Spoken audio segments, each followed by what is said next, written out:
Hey everybody, I'm Joshua Orro, the Mustang Prince, and welcome to Mustang Prince Orro Reports.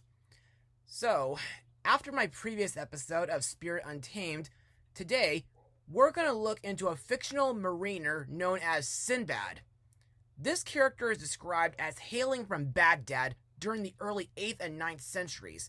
In the course of the 7 voyages throughout the seas east of Africa and south of Asia, Sinbad has had fantastic adventures in magical realms, as well as encountering monsters and witnessing supernatural phenomena. As a kid, I was technically introduced to the character of Sinbad by learning about the Japanese Disney Sea ride in this book. And several years ago, prior to COVID, I watched several Sinbad movies that the late Ray Harryhausen was involved with. However, for the movie that I'll be looking at today, we'll be looking at an underrated animated Sinbad film from Dreamworks Animation. But how does it hold up today? Well, let's take a look and find out. Released on July 2nd, 2003, the movie is Sinbad, Legend of the Seven Seas. So, let's set sail. Sinbad, the most daring and notorious rogue ever to sail the seven seas, has spent his life asking for trouble, and trouble has finally answered in a big way. Framed for stealing one of the world's most priceless and powerful treasures, the Book of Peace, Sinbad has one chance to find and return the precious book, or his best friend Proteus will die. Sinbad decides not to take that chance and instead sets a course for the fun and sun of the Fiji Islands. However, Proteus' beautiful betrothed bride-to-be, Marina, has stowed away on Sinbad's ship, determined to make sure that Sinbad fulfills his mission and saves Proteus' life. So, what are my thoughts on this movie? Well, in my eyes, this is a very thrilling movie, and it's also another underrated animated Dreamworks movie. But to further explain why I think so, let's move on to Mustang notes. Shortly after co-writing Aladdin for Disney, screenwriters Ted Elliott and Terry Rossio came up with the idea of adapting the story of Sinbad the Sailor in the vein of a story of Damon and Pythias, before settling on a love triangle. They wrote a treatment inspired by screwball romantic comedy films with Sinbad as a reserved apprentice cartographer who joins Perry, a free-spirited female smuggler, on an adventure and falls in love with her. In July 1992, Disney had announced that they were adapting the story into a potential animated feature.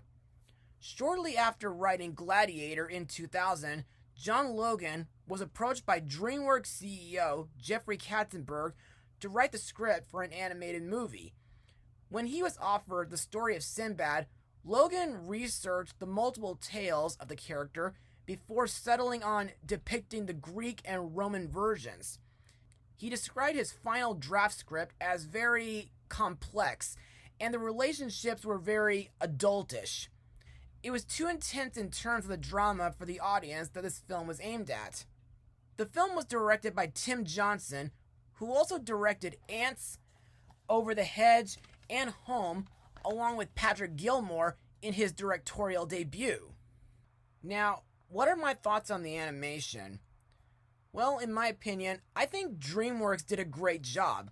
Like with The Prince of Egypt, The Road to El Dorado, and Spirit, Stallion of the Cimarron, this style of hand-drawn animation is absolutely brilliant due to the use of the Linux operating system, and for the visual and the water effects, they used Autodesk Maya. However, some of the CGI has some hiccups, but on the other hand, I think the look of Tartarus is very chilling, foreboding, and thought-provoking, and I think Syracuse, Sicily, which is one of the 2 islands located off the coast of my father's home country, Italy, looks very well detailed, especially for the time period this story takes place in. Also, I think the thrilling parts of the movie is when Sinbad and his crew have to face several obstacles like mesmerizing sirens and a giant rock. But sadly, even though the movie received $80.8 million out of its $60 million budget, it became a box office bomb.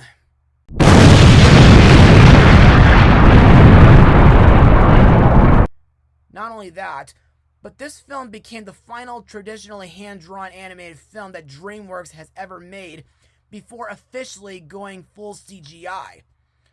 Plus, Jeffrey Katzenberg has stated that the idea of a traditional story being told using traditional animation is likely a thing of the past, which to me makes me very disappointed, since traditional animation is technically part of my childhood. But fortunately, Dreamworks did bring 2D animation back for a 5-minute short called Bird Karma in 2018. And that's basically all I got for Mustang notes, so let's move on to the characters and the voice actors who brought him to life. The title character Sinbad is voiced by Brad Pitt, who got to be in Ralph Bakshi's Cool World and later voiced Metro Man in Megamind. To me, Sinbad is a very adventurous character, and I think Brad Pitt gives him a sarcastic, witty, and brave personality. Plus, I think Sinbad is a skilled sailor, and I think his dog Spike is a fun animal sidekick character.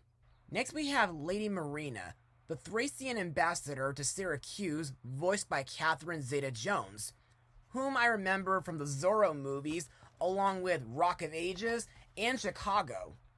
Like most characters that Catherine breathes life into, I find Marina to be a tough, strict woman, and her reason for joining Sinbad on his quest is to make sure that he succeeds in returning the mythical Book of Peace back to Syracuse.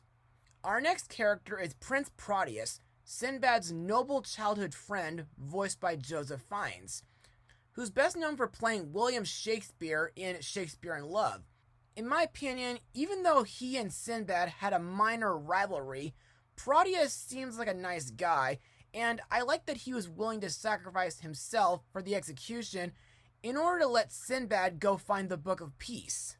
Finally, we come to the main villain, Eris, the beautiful and manipulative goddess of discord, voiced by Michelle Pfeiffer, who previously voiced Zipporah in Dreamworks' The Prince of Egypt.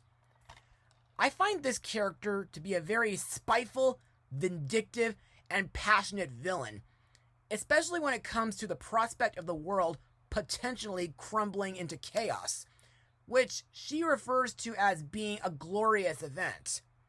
Plus, I think Eris is wickedly intelligent and seductive. And now let's move on to my final words. Overall, Sinbad Legend of the Seven Seas is another underrated animated Dreamworks movie. While it was a box office bomb, and there were a couple hiccups at times, the story is pretty thrilling and adventurous. The hand-drawn animation is pretty promising, while the CGI has a few issues. Several characters are very memorable and fun, and the voice acting is pretty good too.